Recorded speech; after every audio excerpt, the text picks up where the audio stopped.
I've been trying to gather my thoughts on what to say about Bird Week, and it's tough. It's a legendarily bad game. It's earned its reputation for being truly awful. But it's also distinctly strange. And I love strange games. Give me a game that does something that I haven't seen before and I'm pretty happy. But oh, is Bird Week tough to play.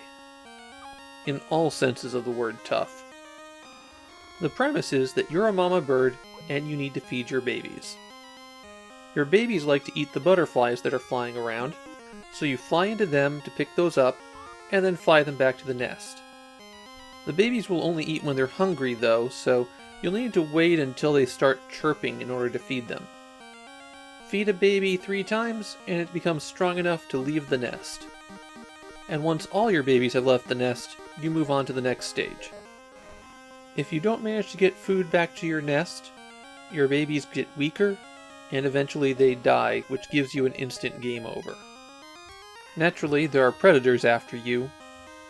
Well, not all of them are predators. Bird Week also has a lot of herbivores and insectivores that go after you. Brute the Eagle is the most common of them.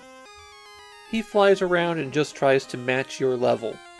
And since you'll be spending most of your time at nest level, so will he. The rodents are more troublesome. Pionkichi the kangaroo rat jumps straight up at you. And Tobimaru the flying squirrel leaps from tree to tree.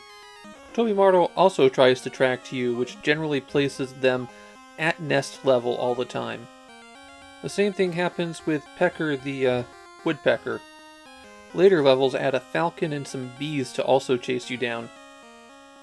You have one weapon that you can use against these enemies. You can pick up this mushroom and drop them on them. That just stuns the enemy for a few seconds. There's also a worm you can collect that freezes time for a little bit. Hope you don't freeze time with an enemy on top of the nest. The stages progress through seasons and terrain, and each stage is maybe 3 screens wide as it loops.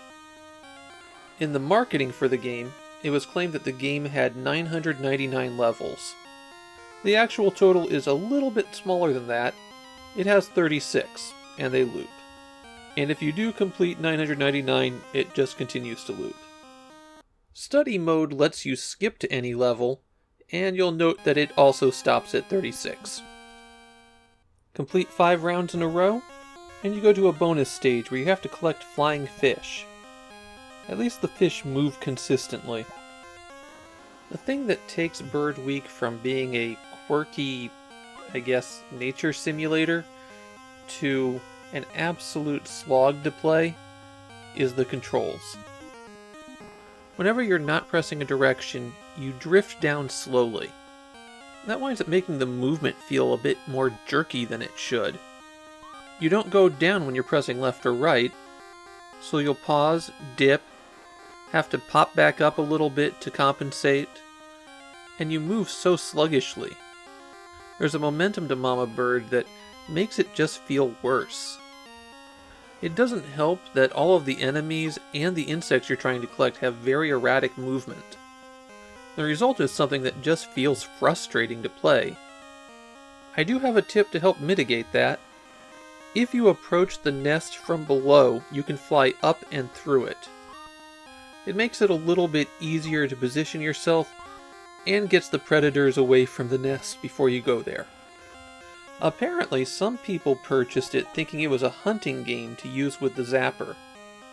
I can't really blame those people. Bird Week is a bad game that lures everybody in. I've seen multiple Famicom collectors get excited to play Bird Week and then get turned off very quickly. It's a unique game in the Famicom's library. It just also isn't any fun to play.